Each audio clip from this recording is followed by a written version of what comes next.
तुम्ही देश बघताय साऊथ एशियामधले, सगळ्या देशांसोबत आपले चांगले संबंध आहेत असं नाही. भारतानं पहिल्यापासून प्रयत्न काय केलेले आहेत, चांगले संबंध बनवणं आणि ते टिकवणं, हे आपण प्रयत्न केलेला आहे. पण प्रत्येक देश ते तशा गोष्टी ऍक्सेप्ट केलेला असं नाहीये.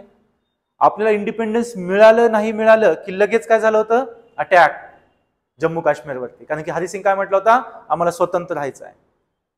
मग पाकिस्ताननं डायरेक्ट तिथे कोणत्या फोर्सेस पाठवल्या होत्या, आझाद काश्मीर सेना. मग आपलं त्याच्यामध्ये काय झाली, बॅटल झाली तिथेच. आपल्या सैनिकांनी काही ठिकाणांपर्यंत त्यांना मागे ढकललं पाकिस्तानी सैनिकांना. मग इंटरफेअर कोणाचं झालं, कोणाचं इंटरफेअर झालं, युनायटेड नेशनचं. आणि युनायटेड नेशनने कोणती लाईन आखली त्याच्यावरती, यस, लाईन ऑफ कंट्रोल. तर आजही दोन देशांमध्ये इंटरनॅशनल बॉर्डर आहे का जम्मू काश्मीरमध्ये, तिथं काय आहे, LOC आहे. तर हा बघा, हा भारत देश, हा पाकिस्तान, हा पाकिस्तान त्यावेळेसचा. याला म्हणायचे कोणता, ईस्ट पाकिस्तान, आणि हा वेस्ट पाकिस्तान. आता हा पाकिस्तान आहे आणि हा बांगलादेश आहे. तर आपला हा बेंगॉल, पश्चिम बंगाल काय आहे, वेस्ट बेंगॉल, कारण की त्याच्या बाजूला ईस्ट बेंगॉल होता, तो नंतर ईस्ट पाकिस्तान बनला. म्हणून याला आपल्या भागाला काय म्हणतात, पश्चिम बंगाल, वेस्ट बेंगॉल. कारण की बऱ्याचशा मुलांना प्रश्न पडतो ना, तो ईस्टला आहे तर त्याला वेस्ट का म्हणतात, तर तो या ईस्ट बेंगॉलच्या वेस्ट साईडला होता. कारण की बंगालची फाळणी कुणी केली होती, लॉर्ड कर्झन 1905 मध्ये, फोडा आणि राज्यकरा नीती त्याच्यानुसार. तेव्हापासून ह्या गोष्टी आहेत. तर 1947 मध्ये काय झालं होतं, भारताची फाळणी झाली आणि भारत आणि पाकिस्तान दोन स्वतंत्र देश निर्माण झाले. पण या दोन्ही देशाच्या संबंधावरती 3 गोष्टींचा प्रभाव आहे. भांडणाचे मुद्दे 3 आहेत. सगळ्यात पहिला म्हणजे दोघांच्या दृष्टिकोनातील फरक. आपण डेमोक्रॅटिक नेशन आहोत, आपण डिक्टेटरशिप असू द्या किंवा बाकीच्या मोनार्की असू द्या, या गोष्टींना आपण चालना देत नाही, तशा तत्वांना आपण चालना देत नाहीत. आपण विकासाला चालना देणारे, शांततेला चालना देणारे, युद्धानं प्रश्न मिटवायचा आहे ही आपली आयडियोलॉजी नाहीये. याच्या विपरीत आयडियोलॉजी कोणाची आहे, पाकिस्तानची. ऑन एन ॲव्हरेज दिवसाला 2 ते 3 वेळेस तो LOCचं उल्लंघन करतोय, कितीतरी वेळेस भारतामध्ये इन्क्रोचमेंट करतोय, भारतामधल्या आतंकवादी संघटनांना तो मदत करतोय, डेव्हलपमेंट करण्याचं त्यांना ऑपॉर्च्युनिटी देतोय भारतामध्ये, का, भारताचं नुकसान करण्यासाठी. आयडियोलॉजिकल डिफरन्सेस दोघांमध्ये खूप जास्त आहेत. आणि जेव्हा इंडिपेंडन्स मिळालं, पाकिस्तानने काय केलं, इस्लामिक नेशनशी जास्त जवळीक साधली, मिडल ईस्टशी. आणि भारताने न्यूट्रल राहायचं बघितलं, दोन्ही ह्याला जॉईन न करता आपण न्यूट्रल राहायचं बघितलं. पाकिस्तान कोणाकडे गेला, अमेरिकेकडे पण गेला. म्हणजे पाकिस्तानला ऑलवेज काय पाहिजे होतं, की भारतावरती कसंही करून भारताला त्रास देणं, जम्मू काश्मीर मिळवणं, ॲरोगन्सी करणं, इन्क्रोचमेंट करणं भारतावरती, हे टार्गेट कोणाचे होते, पाकिस्तान. तर दोघांमध्ये सगळ्यात जास्त काय आहे, वैचारिक दृष्टिकोनामध्ये फरक आहे. दुसरी गोष्ट म्हणजे काश्मीर, आणि तिसरं म्हणजे न्यूक्लिअर वेपन. या गोष्टी, या मुद्द्यावरून काय आहेत, या 2 देशांमध्ये वाद आहेत. आता आपल्याला खूप डिटेलमध्ये ह्या 2 देशांना जाणून घ्यायचंय, खूप डिटेलमध्ये. ठीक आहे, एक प्रवासाला चला आता. ते बघा, ही आहे फाळणीच्या दौरांची सिच्युएशन, जेव्हा भारत पाकिस्तानची फाळणी झाली होती. खूप लाखो लोकांचे मृत्यू झाले त्यावेळेस, लाखो लोक मृत्युमुखी पडले होते. कारण की भारत आणि पाकिस्तान सेपरेट झालाय. आणि कोणत्या बेसिसवरती झालाय तो, कोणत्या बेसिसवरती भारत आणि पाकिस्तानची फाळणी झाली होती, रिलिजन, आन्सर, धार्मिक आधारावरती काय झाली होती, फाळणी झाली होती. मुस्लिम बहुल प्रांत जे होते, कारण की हा पूर्ण जो भारत होता ना, हा पूर्ण भारत, हा एकच भारत होता. ब्रिटिशांचं पूर्ण भारतावर राज्य होतं, पूर्ण टेरिटरीवरती राज्य होतं ब्रिटिशांचं.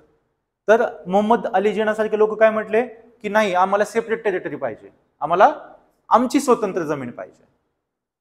मग मुस्लिम लोक त्यावेळेस जास्त इथे होते आणि इथे होते, कारण की बंगालची फाळणी हिंदू मुस्लिम अशीच झाली होती. कुणी केली होती फाळणी, ब्रिटिशांनी. कोणामध्ये फूट पाडण्यासाठी, हिंदू आणि मुस्लिमांमध्ये, भारतीयांमध्ये फूट पाडण्यासाठी. तर इथे हिंदू मेजॉरिटी होती, आजचा जो वेस्ट बेंगॉल आहे तो, आणि आताचा जो बांगलादेश आहे तो त्यावेळेस काय होता, पूर्व बंगाल, ईस्ट बंगाल होता. तर तिथे मुस्लिम मेजॉरिटी जास्त होती. तर आपल्यामध्ये भांडणं करण्यासाठी ब्रिटिशांनी काय केलं, धर्माच्या आधारावरती तुकडा केला. मग तेव्हापासून कुठेतरी काही आता लीडर्स तयार होणार, त्यांच्या डोक्यात काय असेल, ब्रिटिशांच्या काळामध्ये जर आपल्याला सेपरेट जमीन भेटू शकते तर स्वतंत्र देश का नाही भेटू शकत आहे. कारण की भारतामध्ये तर PM बनता येणार नाही, ऑलरेडी खूप सारे मोठे मोठे लिडर्स आहेत, मग आपण आपली जमीन मागून घेऊ, आपण आपला देश मागून घेऊ स्वतंत्र. मग जेव्हा तो द्यायला नकार केला तेव्हा ऑगस्ट 1946 काय झालं होतं, डायरेक्ट ऍक्शन डे. 17-18 ऑगस्टच्या दरम्यान लाखो लोकांच्या कत्तली सुरू झाल्या. जिथे हिंदू मायनर आहेत आणि मुस्लिम मेजर आहेत तिथे हिंदूंच्या कत्तली होऊ लागल्या, आणि त्याच्या वाईस वर्षा मग जिथे मुस्लिम मायनर आहेत हिंदू जास्त आहेत तिथे त्यांचं प्रत्युत्तर देऊ लागले. म्हणजे पूर्ण भारतामध्ये काय होत होता, खून खराबा होत होता. म्हणून फायनली आपण ऍक्सेप्ट काय केलं की चला रे बाबा घ्या तुमचा तो देश. मग जे मुस्लिम बहुल प्रांत होते हा आणि हा भारतापासून सेपरेट बनला. हा बनला वेस्ट पाकिस्तान, हा बनला ईस्ट पाकिस्तान. त्याच्या वेळेस तेव्हाच त्यांना सांगितलं होतं की तुमचा देश टिकणार नाही का, कारण की तुमच्या देशामध्ये 3000 किलोमीटरची बॉर्डर आहे. अशी बॉर्डर असते का कुठे, तर तुमचा देश टिकणार नाही. तेव्हा पण सांगितलं होतं, पण हट्टाच्या पायी शेवटी भारताचं काय झालं, विभाजन झालं. भारत पाकिस्तान विभाजन झालं, ईस्ट वेस्ट पाकिस्तान बनले गेले. आणि जेव्हा हा पाकिस्तान बनला आणि लगेच वाद सुरू झाला कशावरून, काश्मीरवरून. आपल्या डोक्याचं ताज आहे काश्मीर, आपला भाग आहे तो, तर त्याच्यावरून लगेच वाद होऊ लागले. तो कुणाचा भाग, पाकिस्तान म्हणतोय तो आमचा आहे, आपण म्हणतोय तो आमचा आहे. पण त्यांनी काय केलं, लगेच अटॅक केला जम्मू काश्मीरवरती. मग जेव्हा जम्मू काश्मीरचं अनेक्सेशन झालं भारतामध्ये, साईन झाला करार की जम्मू काश्मीर आपल्याकडे येत आहे, त्याला फक्त विशेष दर्जा दिला जाईल, स्पेशल स्टेटस दिलं जाईल. मग आर्टिकल 370 बनवलं होतं आपण संविधानात त्यासाठी. मग तसं ठरलं. जम्मू काश्मीरमध्ये मग आपण आपली आर्मी पाठवली, पण पाकिस्तानची सेना इथपर्यंतच आपण मागे ढकलू शकलो, इथपर्यंत. लगेच युनायटेड नेशन आलं आणि युनायटेड नेशन म्हणलं की अरे काय तुमचा वाद, पाकिस्तान म्हणलं आमचा आहे तो काश्मीर, आपण म्हणलं आमचा आहे तो काश्मीर. तर युनायटेड नेशन काय म्हटलं की तुम्ही दोघं जण भांडणं करू नका, वाटाघाटी डिप्लोमॅटिक वेनं चर्चा करून मार्ग काढा, युद्ध नका करू. मग पाकिस्तान तुझं कंट्रोल कुठे आहे, पाकिस्तान म्हणलं ह्या लाईनच्या इकडे माणसं कंट्रोल आहे. मग ठीक आहे इथे तू थांब, इकडे कोण आहे, भारत. मग दोघांच्या मध्ये काय बनली ही LOC, लाईन ऑफ कंट्रोल, असं इंटरव्हेन झालं. तर अशी भारत पाकिस्तानची निर्मिती झाली. तर आता जेव्हा जमीन वेगळी झाली आहे तेव्हा आपल्याला त्यांना आपल्या शेतीची जमीन गेली की नाही तिथे खूप सारी. इथून कोणती नदी वाहते, सिंधू नदी वाहते, सिंधू आणि तिच्या उपनद्या 5 नद्या आहेत त्या मोठ्या मोठ्या.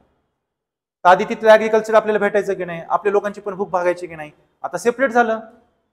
इकडे ब्रह्मपुत्राचं एवढं मोठं जगातलं सगळ्यात मोठं खोर आहे ते आपल्याकडून हे झालं. म्हणजे फायनान्शियली किती नुकसान झालं आपलं, किती मोठं नुकसान झालं. RBI तिच्यातले पैसे पण आता बटवारा द्यायचा होता, त्यांना काय पैसे द्यायचे ते काय आपल्याकडे ठेवायचे होते. म्हणजे प्रत्येक गोष्टीचं काय होणार, बटवारा. फॅमिलीमध्ये भाऊ घराच्या बाहेर निघतात, चालू असतं की नाही, ही वस्तू मला पाहिजे, ती वस्तू कुणाला काय, तसं हे चालू झालं. आणि तर त्याच्यासाठी काय होते, खून खराब होत होते. ज्या ट्रेन यायच्या पाकिस्तानमधून भारतामध्ये, जळालेल्या ट्रेन यायच्या, डेड बॉडीजनं भरलेल्या ट्रेन यायच्या, ठिकठिकाणी कत्तली चालू होत्या. लोक प्रॉपर्टी वगैरे आता शेकडो वर्षापासून राहत होते ना, इकडे खूप सारे हिंदू राहत होते. असं होतं का तिथे फक्त मुस्लिमच राहत आहेत, इकडे हिंदू राहत होते. मधल्या भारतामध्ये खूप सारे मुस्लिम आज पण आहेत ना, मुस्लिम बांधव आपल्यासोबत राहत आहेत की नाहीत, त्यांचा प्रश्न झाला का सॉल्व. फक्त काही व्यक्तींच्या हट्टापायी काय झालं, हे तुकडे झालेत आणि आजही आपण त्या जखमा, त्या गोष्टी भोगत आहोत. तर फाळणी झाली तेव्हा या प्रकारे चालू होतं. भारतातून पाकिस्तानात, इथून पाकिस्तानात जात होते लोक, ज्यांना पाकिस्तानात जायचं होतं, तिकडून लोक इकडे येत होते आणि त्याच्यामध्ये काय चालू होते, क्लॅशेस चालू होते, खून खराबे चालू होते. तर या भारताला सेटल करायचंय, किती मोठा टास्क असेल. हे चालू आहे. स्टील भारतामध्ये 552 काय आहेत, संस्थानिक आहेत, जे भारतामध्ये आणखी आले नाहीत, आणायचंय. काय सिच्युएशन असेल, त्यातले काय म्हणतायत आम्हाला स्वतंत्र राहायचंय, काय म्हणतायत पाकिस्तानला जॉईन व्हायचंय, जुनागड, हैदराबाद पाकिस्तानला जॉईन व्हायचं म्हणत होते. कसं होणार मग, है ना. तर जस्ट इमॅजिन की त्यावेळेस जे आपले लिडर्स होते त्यांच्या डोक्यात कसं चालू असेल, कसा भारत निर्माण करायचा. तर भारताचं चित्र त्यावेळेस अशा प्रकारचं होतं. जम्मू काश्मीरला घेऊन लगेच वादही सुरू झाले होते.